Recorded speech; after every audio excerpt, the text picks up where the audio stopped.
If you look at how Norman looks, always dressed in a very particular kind of style, it reflects the qualities of his architecture very much.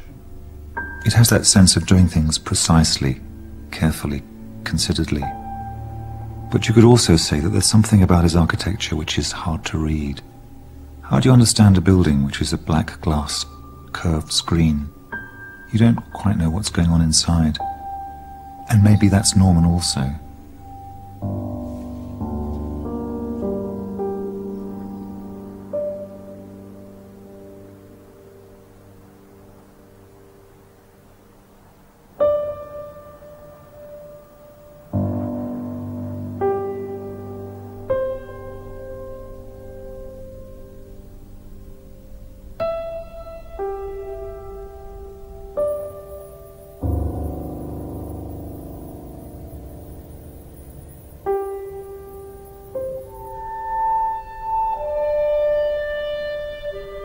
The first drawing I can remember making was of an aircraft, and it used the only knowledge of aircraft that I had firsthand, which was a model aircraft with the high wing, the ribs, and the source of power was, rubber, strands of rubber. But this was on a Herculean scale. I was up there several stories above the ground with the joystick and the lever that would unleash these, kilometers of rubber that would turn this. And I obviously had this fantasy that, I was sitting there in control of this great craft. I can remember the drawing very well.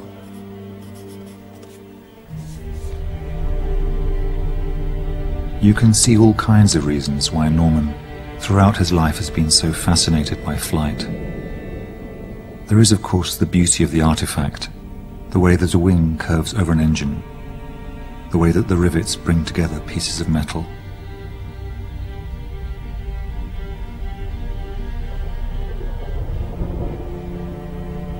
There is also the sense of being in control and command. If he'd been taught to fly when he was in the Royal Air Force, there's no question but the world would have lost an architect. He would have become a pilot.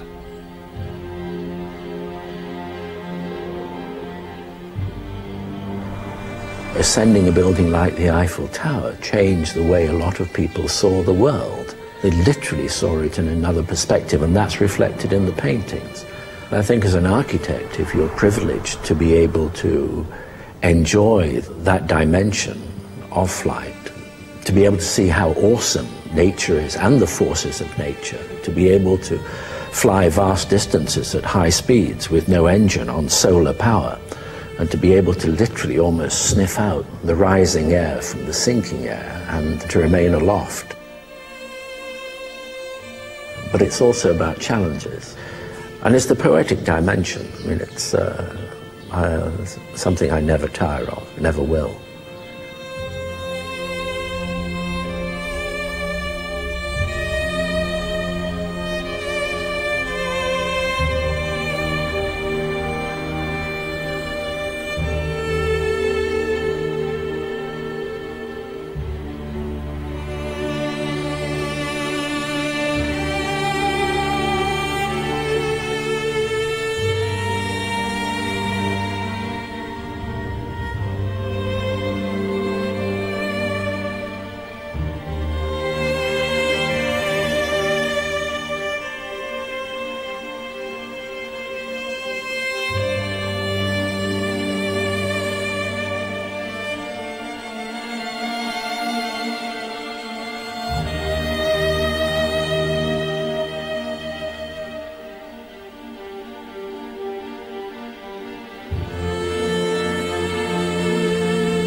There is something that is nothing short of awe-inspiring about the idea of a bridge marching forward through a landscape on a series of giant legs the scale of skyscrapers.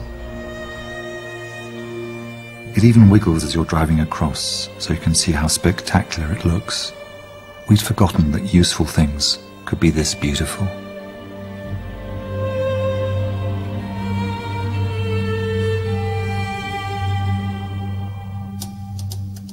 Norman never stops drawing.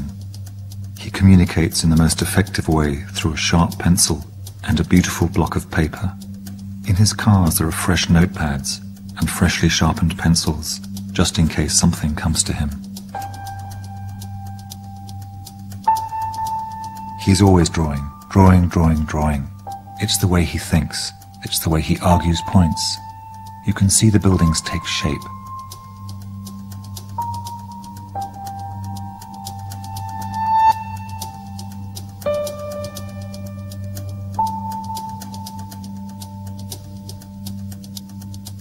His lines are very spare, but very expressive in a very economical way, just like Norman. I think he's the most self-motivated person I've ever met, without a doubt. He has passions. He has a passion for architecture, he has a passion for skiing and langlaufen. He has a passion for flying, which is, I mean, amazing. That, you know, I mean, I don't know now, but he had a commercial pilot's license. He wants to conquer weakness, conquer infirmity, conquer weakness in the sense that he wants to show how far one can do through willpower. I came from a sort of continental, mother's a potter and so on, middle class, upper middle class, and so Norman really made it himself. I'm full of admiration for that, but it made him very much know from the beginning that where he's going to go.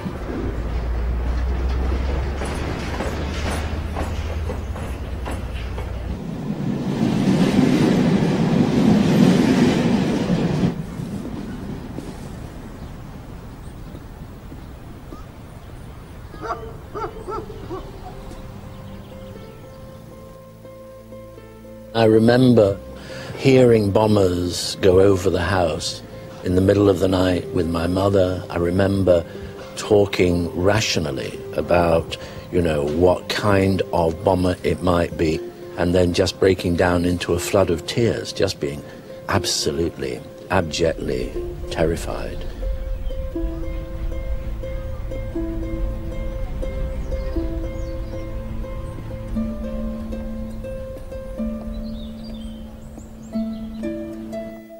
Norman was an only child. He was born in the mean streets of Manchester just after the Great Depression.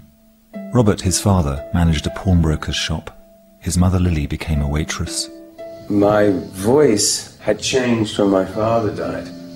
My father was a tenor, and somehow, you know, there was some gift in passing, and I just found a new voice almost. And I was asking him about his father and what he got from his father.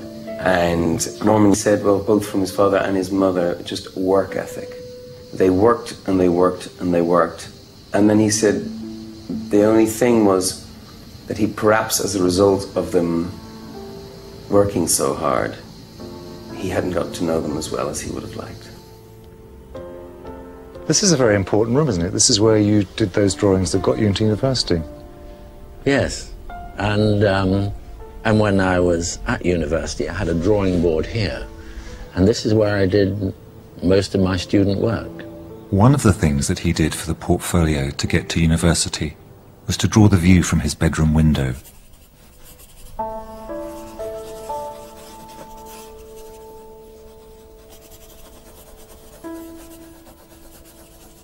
The view he had was of a railway line which went right past his window at eye level, and he would have been out there looking at these big black steam engines, rushing past, throwing out smoke and cinders.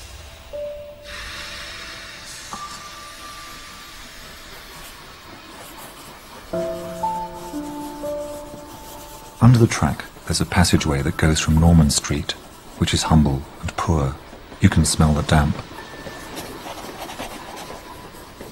But you go through this tunnel, under the railway, and you find yourself suddenly in a middle-class suburb, with trees on the streets and detached villas. And you realise, of course, that Norman was on the wrong side of the tracks. I came from a background where the only honourable work, if you like, was manual work. I'd moved up into a sort of a middle-class world of a guaranteed pension, all the security that my parents never had and which they yearned for me. So I was working in Manchester Town Hall. I found it totally depressing. I mean, I'd escape at lunchtime, I would discover architecture. I didn't know I was actually discovering architecture. It was only afterwards I realized it. I'd be looking at buildings. My escape route was a bicycle to get me out of that environment into other kinds of worlds. When he came out of the Air Force, he was lucky enough to be recommended to do a job working in a firm of architects, not as a designer, but as an assistant to the guy that ran the building contracts. I plucked up courage to talk to the most junior person in the drawing office. And I remember challenging this guy and saying, what do you think of Frank Lloyd Wright? And Frank Lloyd Wright was one of my passions through the local library of, like Le Corbusier and so on. So I then started to engage individuals in conversation. How do you become an architect? What do you have to do? Well, you have to have a portfolio. How do you get a portfolio? Well, I don't know. I mean, it's drawings. So I'd be drawing out of the bedroom window. I'd be taking drawings home from Beardshaws, copying them in the evening. And then I thought I had to tell the boss. So I knocked on the door of John Beardshaw. I said, I just have to tell you I'm going to apply to be an architect. But you have to have a portfolio. So I've got a portfolio. How can you have a portfolio? So I told him, took his drawings home in the evening. So he said, you have to bring it in the next day, which I did. And he said, you're a square peg in a round hole. And he gave me an office, a T-square, a book of graphic standards, and gave me a project, a house. So that was a turning point.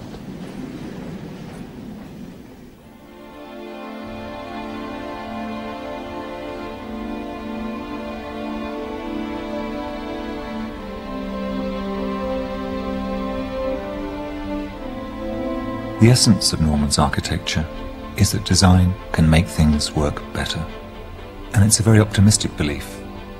Architecture can make your life feel better. On a small scale, it transformed his adolescent bedroom in the suburbs of Manchester. Later, it could take him away from that narrow world and make almost anything possible.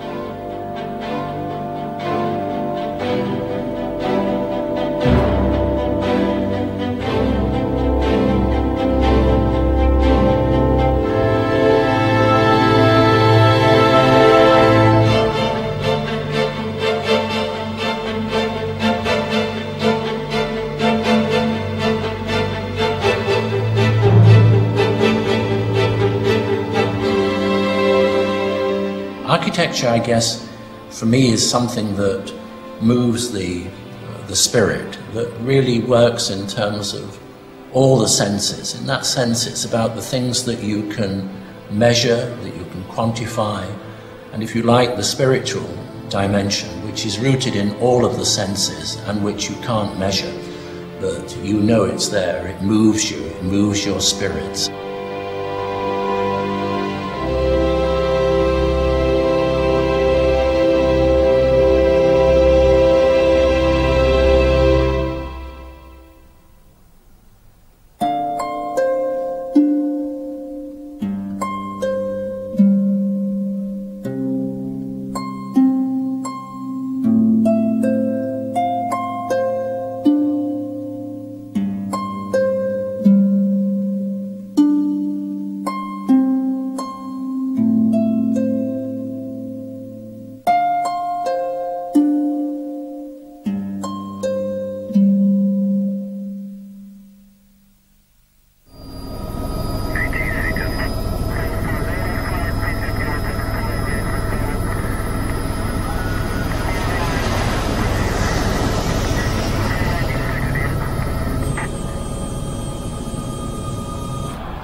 This was the School of Architecture, unbelievably. The same ceiling, the extraordinary staircase.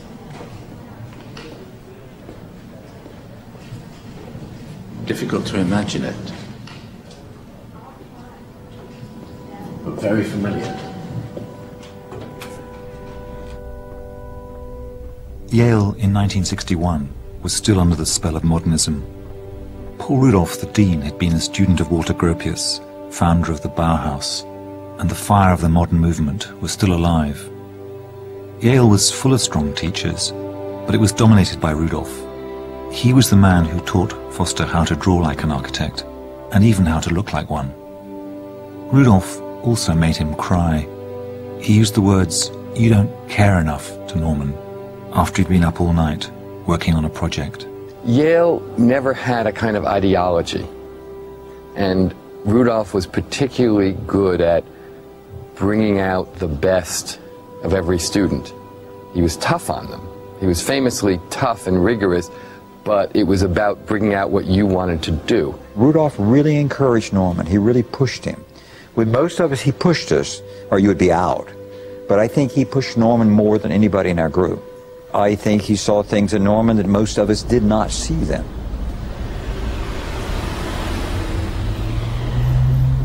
I worked on this building.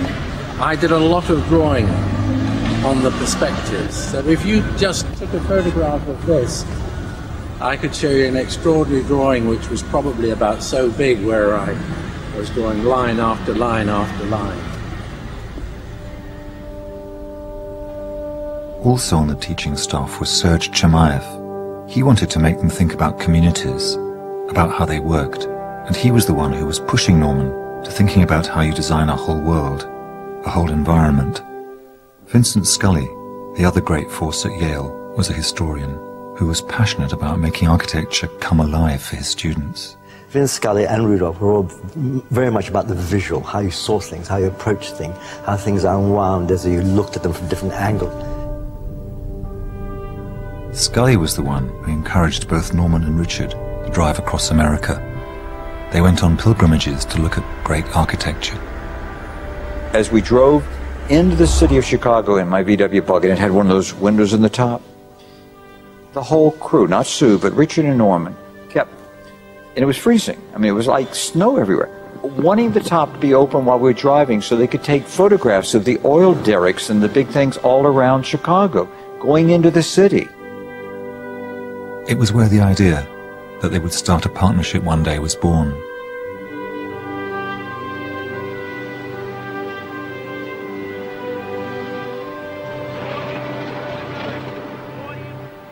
Having been inspired initially by American architects, Foster has then returned later in his career to remind Americans of lessons that they gave the world originally but then subsequently forgot. So he's, like many people of his generation, someone who admired America perhaps more than it deserved at a time, and is kind of more enthusiastic about America than the Americans are themselves, because America isn't quite what Foster imagined it to be. He had a romantic vision of America.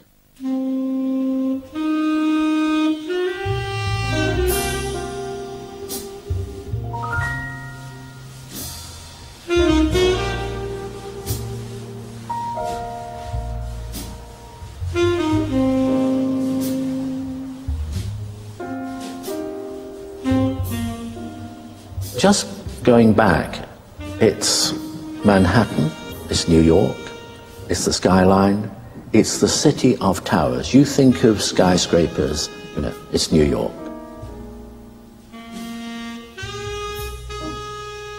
The good news is that we have a tower in New York.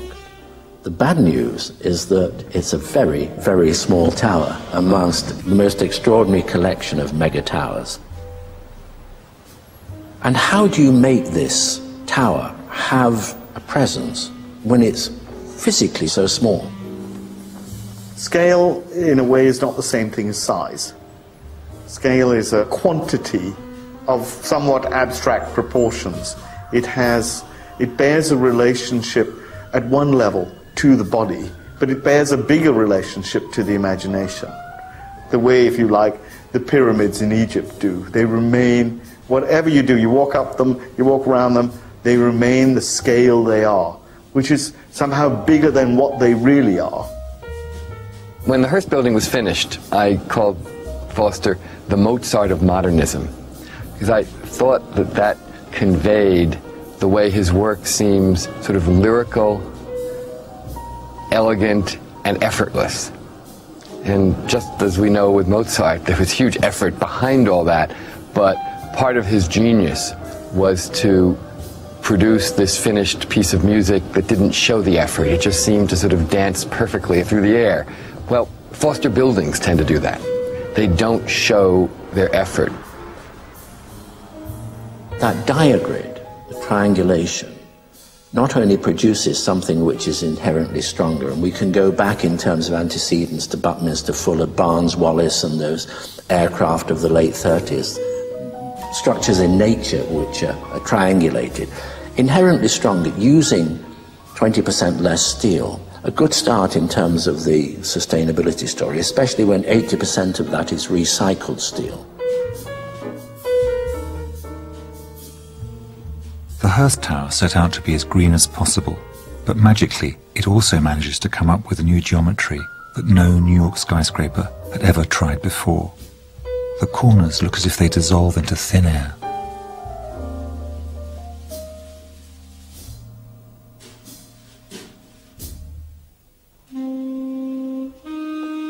I like the building in New York, and I told him that, and he said it was too squat. And I said, no, that's wrong. I think the muscularity of that building I like. I think that's a very good building. The trouble with so much sculpture is the larger it gets, the worse it gets. And I think the architects understand how when something is put outside in the open air, it changes. The air eats into it, and it has to be richer, and it has to be altogether different. And I think all these things we haven't even got to first base on, and architects know all about it, so we can learn from them on this. I'm fascinated by the work of artists and the relationship between space and works of art, the synergy between, you know, a painting, a sculpture, a furniture, the way that those come together, which is a kind of endless personal pursuit.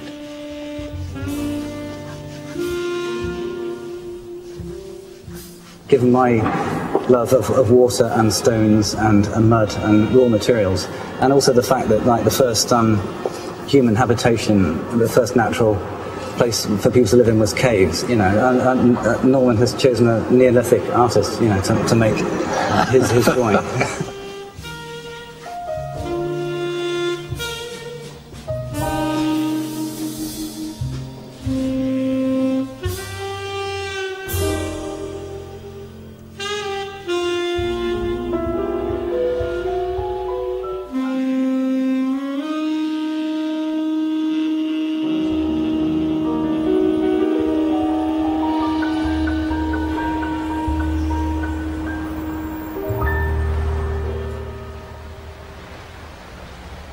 Norman would have stayed in America. He was happy there. He felt at home there.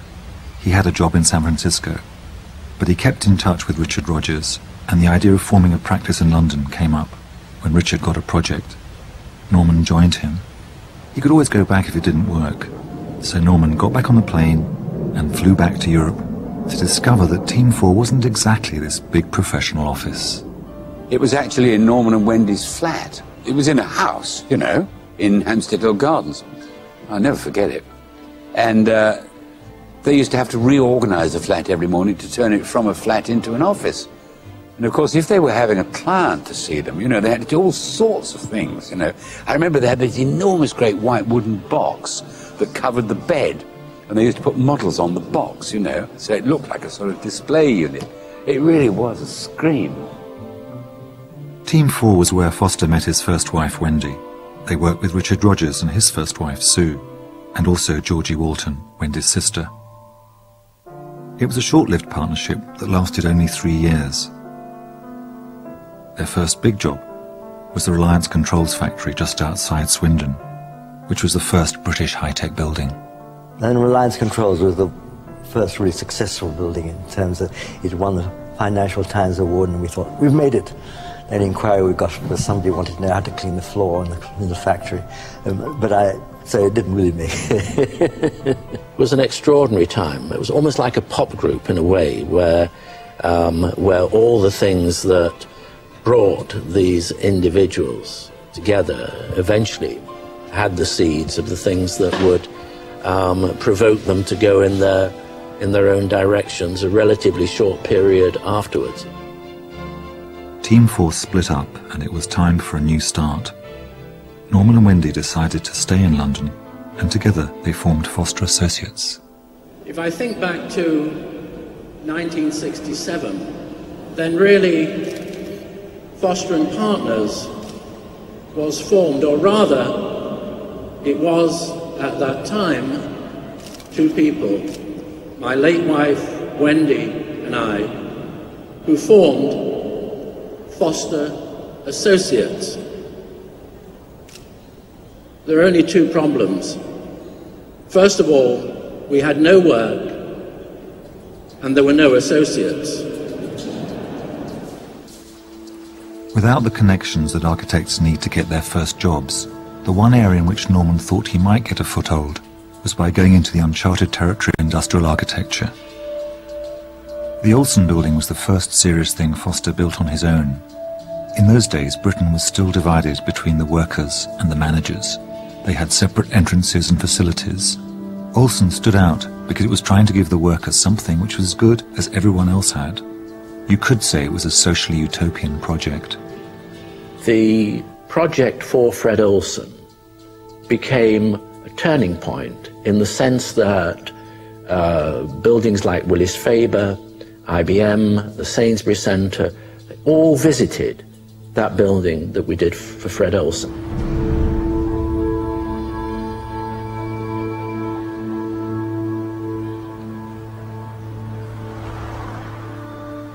The Willis Faber office building in Ipswich looked a lot like a giant black glass grand piano.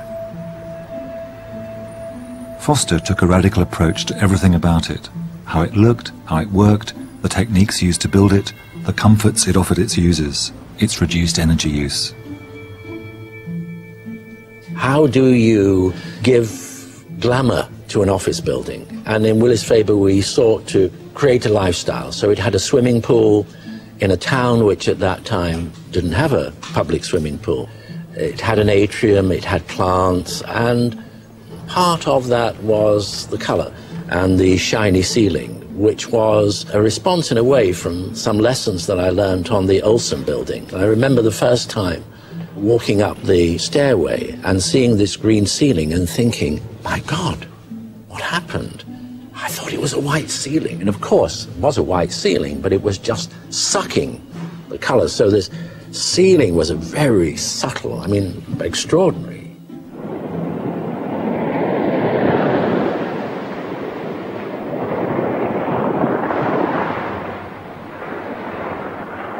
I remember the first time ever looking back in the wake of my ship and seeing all those, the whiteness and the foam. I said, that's white because it all consists of bubbles. I said, how many bubbles am I looking at? I find I'm looking at fantastic numbers of bubbles. It comes in this way. Look at all this whiteness, all those bubbles. Beautiful, beautiful bubbles, every one of them. I said, now, I've been taught in school, in order to be able to design, because a bubble is a sphere, you have to use pi. Buckminster Fuller was the last of the American eccentric geniuses, a messianic, even slightly odd figure who roamed the world in his bow tie giving speeches to students that inevitably went on for at least 5 hours. Foster jumped at the chance to work with Fuller, and the two began a conversation that never stopped until the day that Fuller died.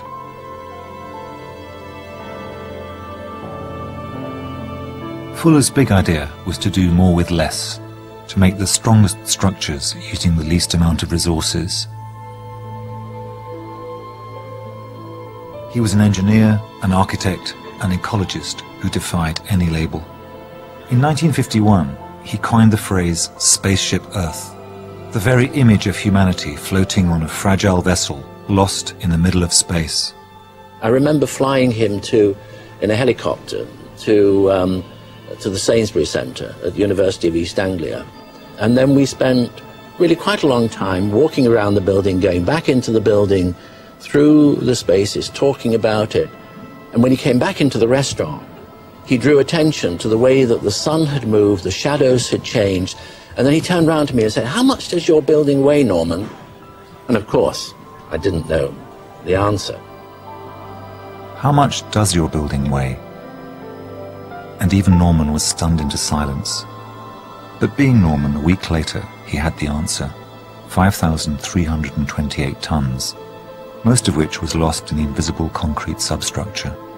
In the course of finding out how much the building weighed, of course, I realized the disproportionate amount of weight in the least attractive part of the building. It was an interesting voyage of discovery. So in a way, Bucky was always provoking himself, challenging himself, and challenging everybody around him. Some people would see Fuller as an impossible dreamer, with wild ideas about covering Manhattan with a dome. On one level, Norman seems so different. He's an architect who seems to be the personification of the organized and the ordered. And yet it's clear that Fuller made a real mark on Norman. And I think the difference is that when Norman talks about covering a city with a dome, you believe he could do it. Technology is the art of making things, and high technology is performance. And this particular material is a high-performance material. A 3-foot brick wall, it weighs about half a ton. A concrete wall, 9 inches, air cavity, or 3 brick walls with air gaps in between. Except that concrete has so many overtones. I mean, it really is an unpleasant material. I mean, you know, it stains in the wet, it attracts graffiti, and no wonder, it's an aggressive material. This is a sandwich panel, nice and light, weighs but a few ounces, not half a ton, lets the light through very beautifully. Compare that with this concrete wall, half a ton of brickworks. They're all the same performance. The Sainsbury Centre was a vision from another planet, a stunning, optimistic view of what architecture could be. It was like an elegant and refined machine that had the classical precision of a Greek temple sitting in a green landscape. It was built to house the art collection of Robert and Lisa Sainsbury, 2 remarkable patrons who helped make Foster's career possible. The really good buildings come out of a strong dialogue between the architect and the client. And the more pressure the client puts on the architect in a creative way, I think the better the product. The work that Norman and the team did with the Sainsburys at the Sainsbury Centre was nitpicking and meticulous, going through every issue. And I think it shows in the end product. The Sainsburys and Foster developed a close personal relationship. They became something like his surrogate parents. Finished in 1978, Robert Sainsbury called the centre the finest thing in his collection.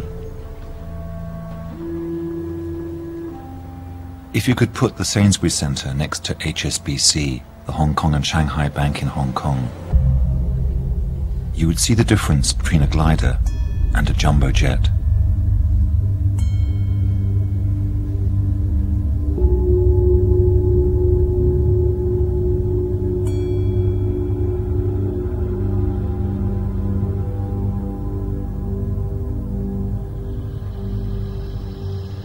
They're both about forms of flight, about new ways of dealing with materials, the massive exposed structure, the diagonal braces. The bridge structure of the Hong Kong and Shanghai Bank makes it a weighty building, one which is soaring towards the sky. It's powerful, it's dynamic, where the Sainsbury Centre is calm and floating.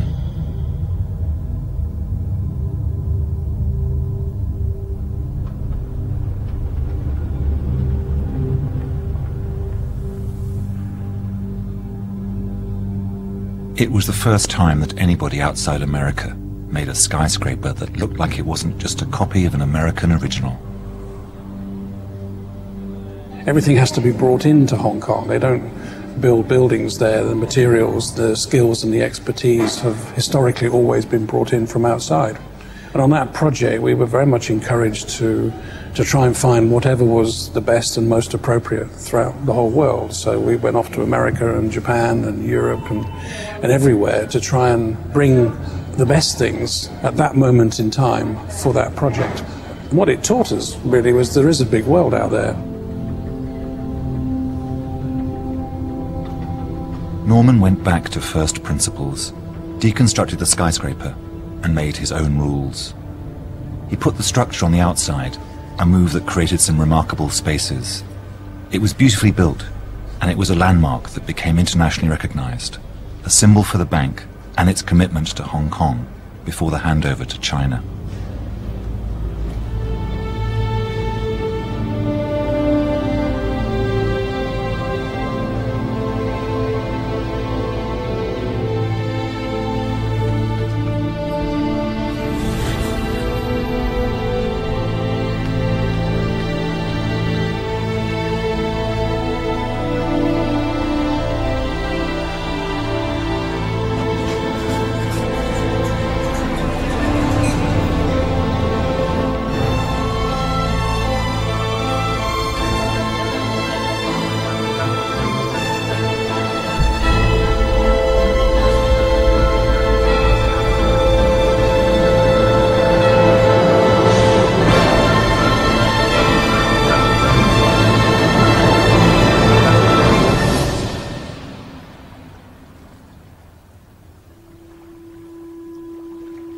We'd never done a tall building before, so we were hungry for the opportunity. But we also borrowed up to the hilt, and we were taking massive risks.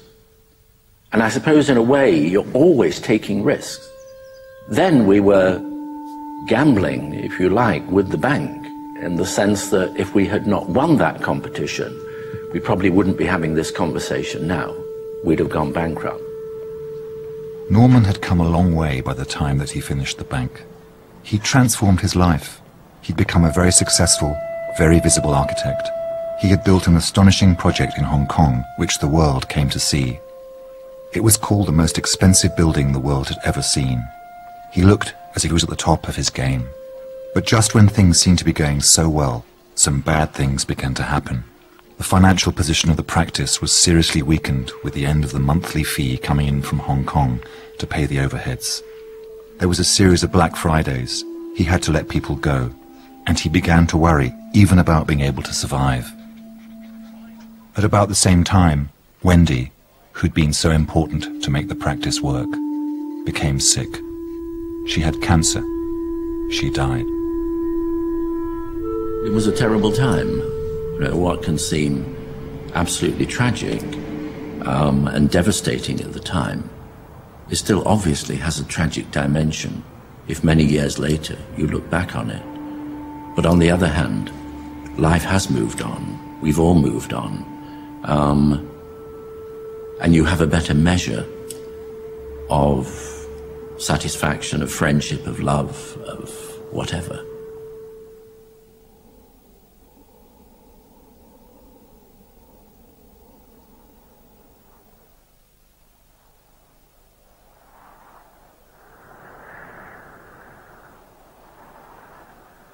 Many times, I think I need the silence. And it's not an escape. It's a kind of complementary activity. At times, it's so completely absorbing, but there are other times when you're cross-country skiing, when you're cycling, you can reflect, and often I find solutions to designs. There are many dimensions to those pursuits.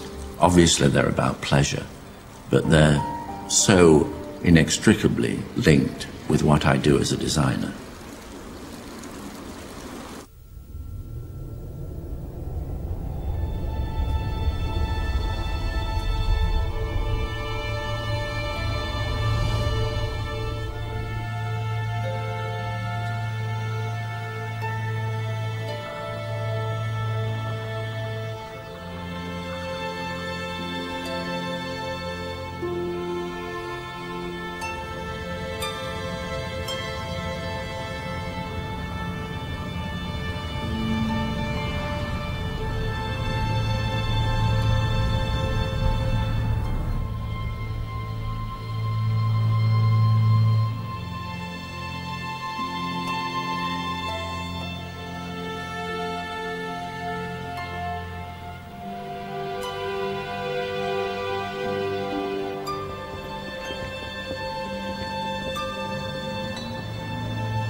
Foster has become placeless to quite an extraordinary extent.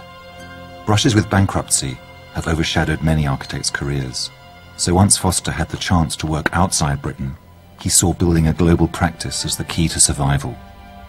Downturns on one continent can be compensated for by booms on another. The experience of working on a worldwide scale has transformed Foster and his work.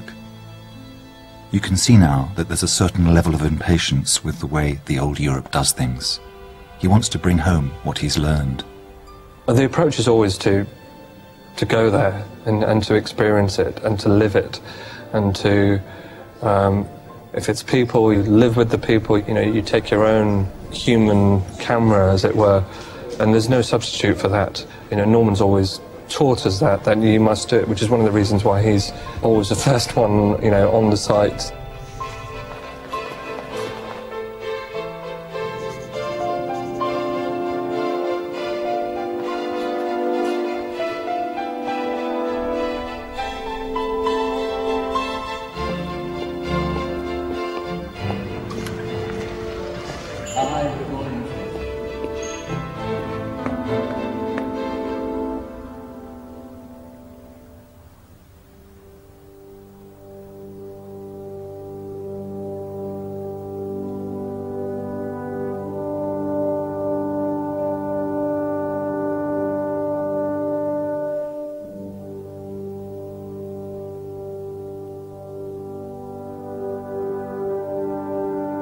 It's not a building, and it's not the physicality of a studio.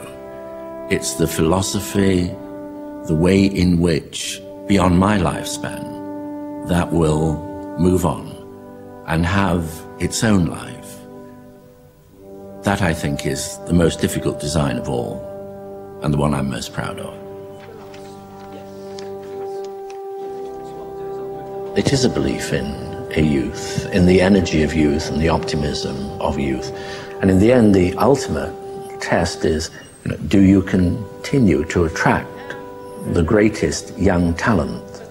And wonderfully, the average age of the company is the same now as it was when we were 2 or 3 people in 1967. It's still early 30s, 32. You're thrown into the deep end, and I think that's what's really interesting about this place, is how they integrate you into the process. And everyone becomes part of that process, because it is, all of the projects here are always a journey. You start very, you know, about the brief and the client. There's never a stylistic goal that comes from Norman. He doesn't say it should look like this and we develop it for the next years. It's a whole journey. It's constantly changing and developing.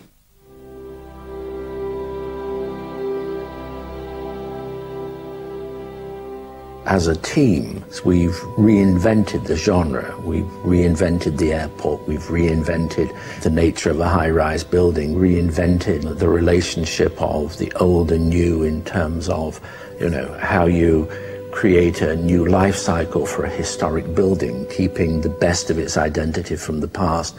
And perhaps all of us, in one way or another, reinvent ourselves in terms of changing circumstances, or from experience or knowledge, or feeding off new challenges.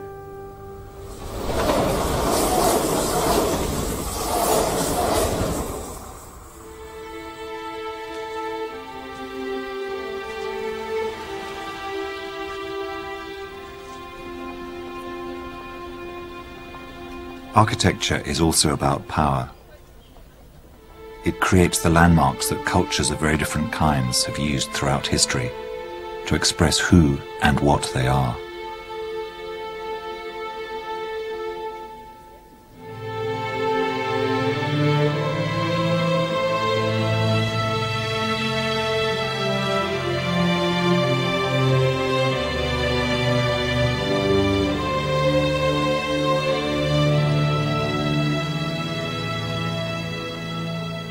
Whether it's, you know, the Golden Gate or whether it's Sydney Harbour, the bridge becomes the symbol of the place, transcends the original function. And in that sense, I think that the way in which the Reichstag, for example, which was very much about creating the democratic forum for a reunified Germany, has become not only the symbol of the city, but it's become the symbol of the nation.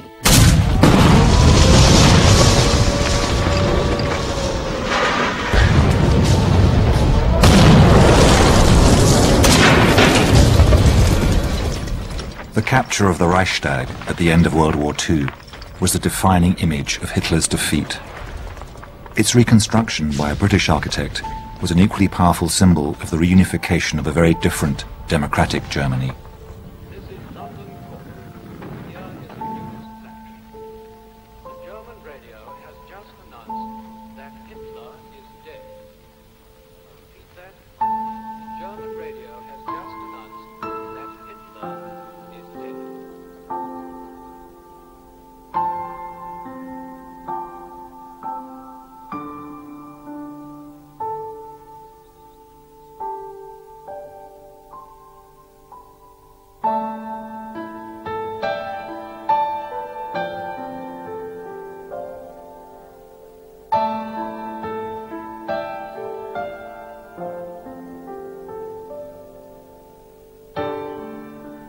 Foster's original proposal for the Reichstag was a much larger structure. A giant roof soared right across the top of what was left of the original building, in a kind of exorcism of Germany's tortured past. It was too expensive, and he was asked for something smaller and a lot cheaper. There was also a demand for a symbolic memory of the dome that had been destroyed by the war. I remember saying, there is no way I'm going to be a party to recreating a symbol that was of the emperor past, which was a symbol of authoritarian, the Kaiser would call the government as and when he felt it was necessary. And instead what we proposed was something that would work with the ecology of the building, would work with the winds, would scoop air, would actually draw sun in, would have a shade, and would also celebrate a kind of processional route to the summit for the many visitors who would come to the cupola.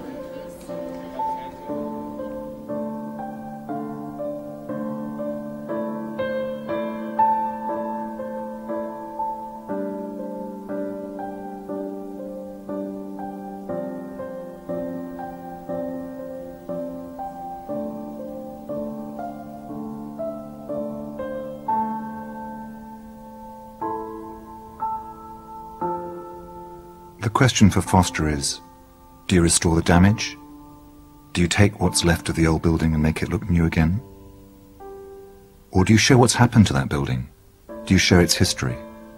Do you keep the Russian soldiers' sometimes obscene messages written on the stone?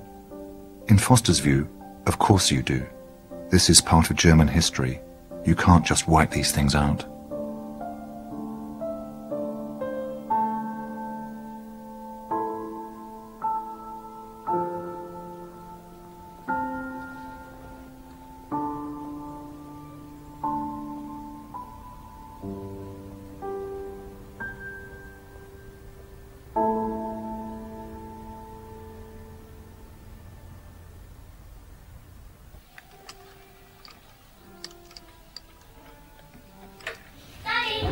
Yeah? Yeah, but we need, is this really hot water? Is it actually very, very hot? Does this go so hot? Let's see. Because I let it like 3 minutes Really? going. You think it's pretty hot? Yeah, because I let it 3 minutes going Right. to take the glass, Okay, can you put it into here? the water, Yeah. all. Mm.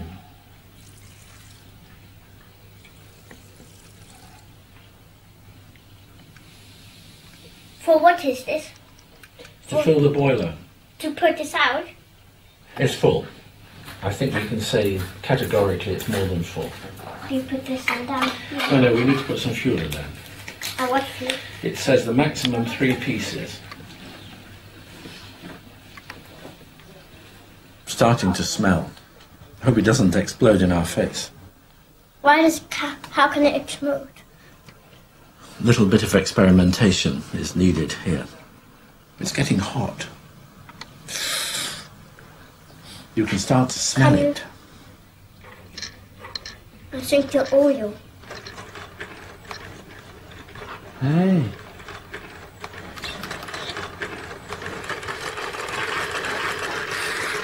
Simon, touch him. Hey. Simon, touch him. What was that? Okay, let's go. Yay! Mommy! Let it build up some steam. Because if we do the... Can you take it?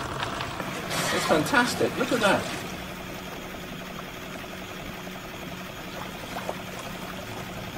Ever since he was a child, Norman's been fascinated by models.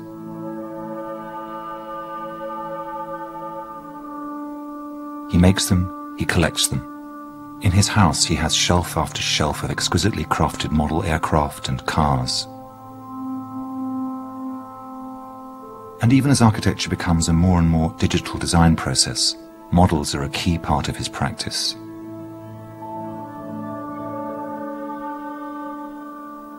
As the computer started coming into the office, and obviously everybody is working on computers now, you started to wonder whether the model shop would have a future. And we had the same people working in the model shop. You kind of wondered how we'd use models. And what's interesting, although we can do incredibly convincing renderings, computer renderings of what spaces might be like, we're finding we're using more models than ever before. Models provide a physical, three-dimensional crystallization of a design. They provide a tangible step in the process of making an idea into reality.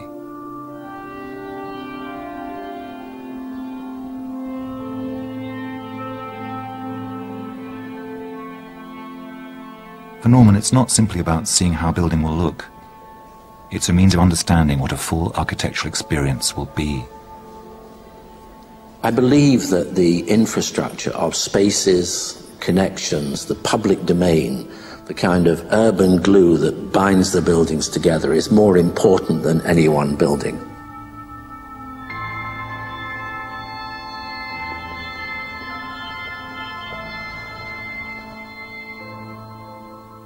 Also, perhaps, trying to reinvent concepts like an airport in such a way that the experience of the airport will be uplifting, where really an airport has got to the point in terms of crowds and security and so on, that it's, a kind of reviled building type. If Hong Kong marked a point of departure in the evolution of the skyscraper, Stansted began a new phase in airport design. At Stansted, the terminal was turned upside down, burying the machinery underground, a move that transformed the rooftop into a giant umbrella, liberating travellers from the claustrophobic labyrinth of the traditional departure lounge. The Stansted breakthrough took a step further with the more refined Cheplak Kok Airport in Hong Kong.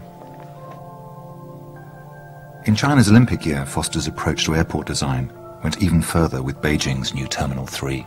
I think this place is going to become like a viewing platform. Well. You can see the entire building, look, all of it. For the first time. You can actually see the aircraft there. You can see people getting on, getting off, all the activity. Incredible. And then here, you will just see 40 aircrafts on this side, all lined up. You can see the whole... We finally got the diagram. Yeah, you can see the whole thing here.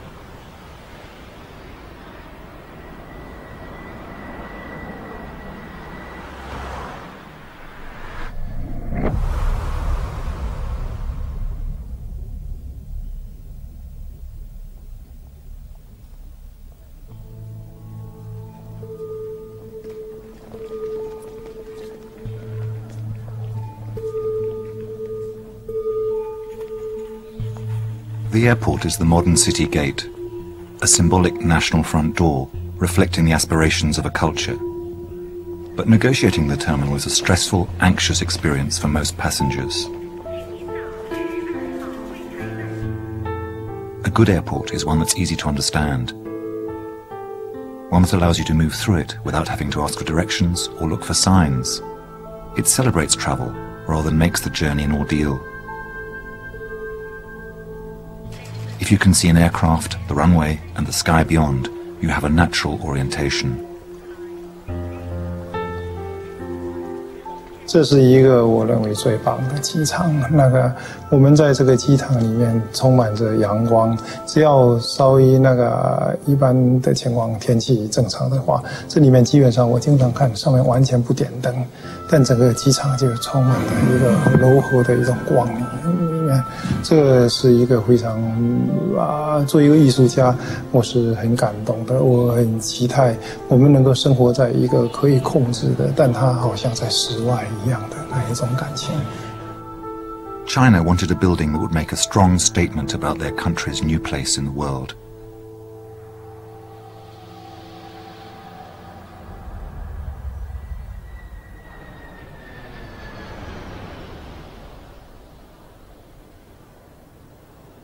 It's the largest building on the planet. Its architectural language is both contemporary and rooted in Chinese culture. The geometry of the roof is like an analogy of a kind of crouching lion dragon. It's very modest looking, but once you get inside, it's completely overwhelming, completely the opposite of the space that you would imagine. Building Beijing's new airport in just 4 years was an astonishing achievement, only made possible by a highly organized 50,000-strong workforce. They lived on the site, working 3 non-stop shifts round the clock. At one point, there were 100 tower cranes on the site. I remember doing the competitions for the Terminal 5 at Heathrow, and we didn't win. A year and a half later, we did the competition for Cheplack Kok in Hong Kong. We won that competition. I went out, we built the buildings. The building operated for 7 years before Terminal 5 at Heathrow opened. So that's how long things take in UK. We now have a tremendous amount to learn from the best of those emerging economies and the way in which they are thinking big, thinking strategically, taking bold initiatives. Examples are, in a way, almost so obvious. You just wonder why it takes so long for the penny to drop. Realizing huge, complex projects under the most difficult circumstances is an achievement that has not come without a cost. When Norman started, an office of 25 people was considered big. Before the credit crunch, Foster and Partners reached 1,400. His critics say that being big might make for more good buildings, but not so many brilliant ones. For Foster, a big office is a tool. It gives him the resources to play a part in the key issue facing an architect today, shaping the future of the city. For the first time in history, the planet has become majority urban, and the challenge for an ambitious architect is to go on being relevant in the face of such massive change. Working at the scale of the individual building doesn't seem enough to make a difference. Man, for thousands of years, has actually lived in harmony with nature. It is just the last 100 years, or maybe 150 years, where you have this incredible urbanization taking place. The farmer was very happy if he would be working on his field, he would produce the food and feed his family, a very sustainable cycle. If all farmers suddenly move into the city, then you have a problem. And why? Why is that happening? Because this guy will earn probably 3 times as much by selling peanuts at a traffic light than he will by working in the fields in a sort of remote district. And that's why the landscape of many of the cities that we've been studying together shows so much of this informal street vendors, people who have to sort of adapt and respond. And the problem is how you feed all these people, and how do you feed them with energy, with food, with all the stuff they need, gas, electricity, the way they move around in their cars in a sustainable way. We all have dreams, and they come from television programs, and we've got, oh, you know, nice people, pool, happy children, lawn, driveway. If this is what you want, this is what you're going to get. In the West, the Industrial Revolution took 200 years. In China, this change will take place in just a few decades. So architects must not only plan cities to address the way mankind is making the planet uninhabitable, they need to do it quickly.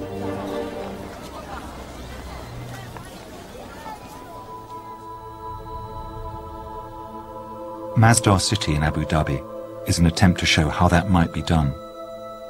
In the 50-degree desert heat, it's a hugely ambitious plan for a carbon-neutral city of 100,000 people. It is actually the idea of creating a Silicon Valley of clean tech. And as in Silicon Valley, the seat is a university where you get the new knowledge, the new research, and then companies settle around and benefit from the research. Masdar will combine homes with jobs. It will generate its own power and treat its own waste. The materials and methods used in construction aim to maximize recycling and minimize carbon footprints. At first glance, the project seems like something from a science fiction comic Norman read as a boy. But much of it is based on some very traditional ideas that were abandoned or forgotten with the advent of cheap fossil fuels. Movement in the city will rely on a network of driverless electric vehicles, guided by invisible sensors running across the city at ground level, while pedestrians walk on a deck above. If vehicles are going to become more efficient and driverless, and they're going to follow networks and they're going to be programmable, then you have to separate them from the human, because the human's unpredictable. And that's why the city's lifted, and that's going to be revolutionary for transportation. To put $15 billion into focusing on a centre for renewable technologies, and to spend oil money, which is there now, on it, you know, with the foresight, thinking 20, 30 years down the line, is unbelievable. Why aren't we doing that? Will Masdar be the first carbon-neutral city in the world? We don't know yet. If it works, it's a huge achievement. If it fails, it's a heroic failure.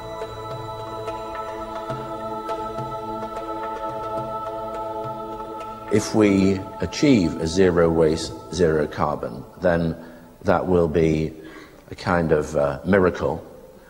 The tragedy is that given the urgency of the situation, given what is at stake, which is literally our survival as a species, the thing that I find inexplicable is that there is only one Masdar. You know, if there were 20 urban experiments in terms of 20 cities happening around the planet now, one would be very, very critical and say, why only 20? That is the shocking thing. That is unbelievable. The big issues in terms of coupling all this together can only be a political initiative. And I think that probably it'll have to get almost to the point of absolute desperation before everybody is forced to get their act together. And then the agonizing question will be, did everybody wake up in time, or did they wake up too late? Norman's earlier career was a honeymoon, a love affair with the critics, because he produced work which was photogenic, very fresh, very successful. And then, of course, there always comes a moment when someone has to say, well, just a minute, haven't we seen this before? Is this becoming overexposed? Maybe he's treading water. Maybe this is becoming self-parody. Maybe a world end-to-end covered in phosphorism is not such a great idea.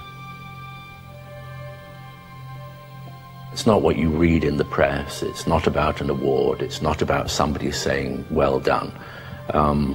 Sometimes somebody will say nice things about something you've done, and in truth you don't really think you deserve it. Other times you don't win a competition or you get a bad review, but you know yourself, if you've done justice to it, it really doesn't matter. Of course, we all love praise, so we're all vulnerable in that sense. We're all human.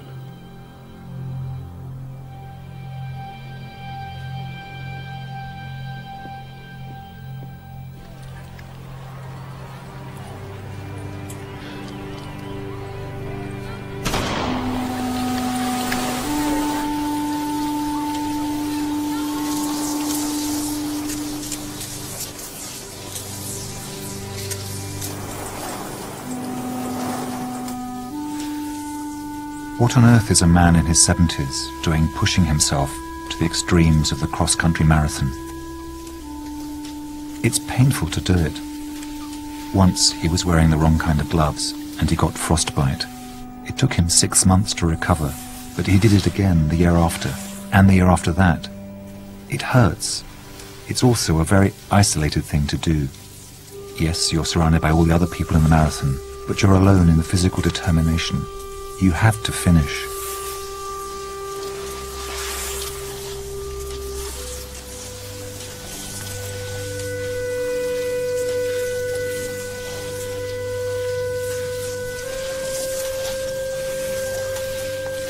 I suppose that I've, until relatively recently, been immune from illness, so the idea of a hospital or drugs or an operation was a kind of alien concept.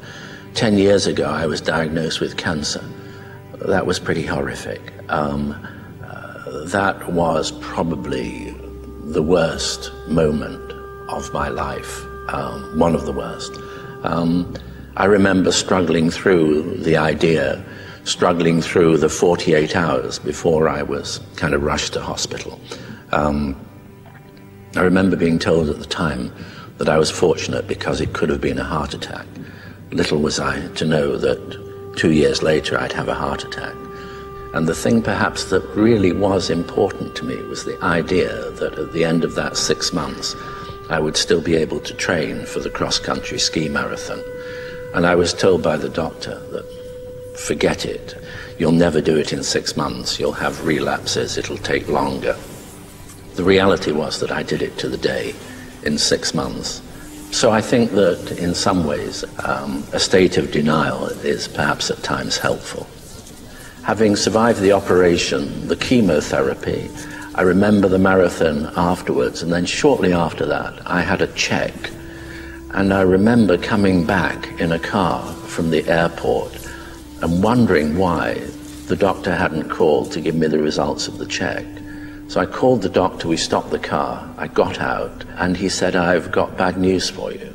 And I remember saying, you know, what does that mean? Tell me the truth. And he said, you've got maximum 3 months to live. That, I think, was the worst moment ever. Like so many other challenges, Norman came through that health crisis. The constant thing about Norman is that he will not stop. He will not let himself get beaten down by things. He will always pick himself up. He will always start again. And there is always another turn in the Foster story. Everything is a fresh start. I mean, I'd love to do every project that I've ever looked at and have a second bite at it, because you can always go one step further. And if you can't go one step further, then it means that you haven't learned from what you've done before, and you're not sharp. Then it's time to say stop and do something else.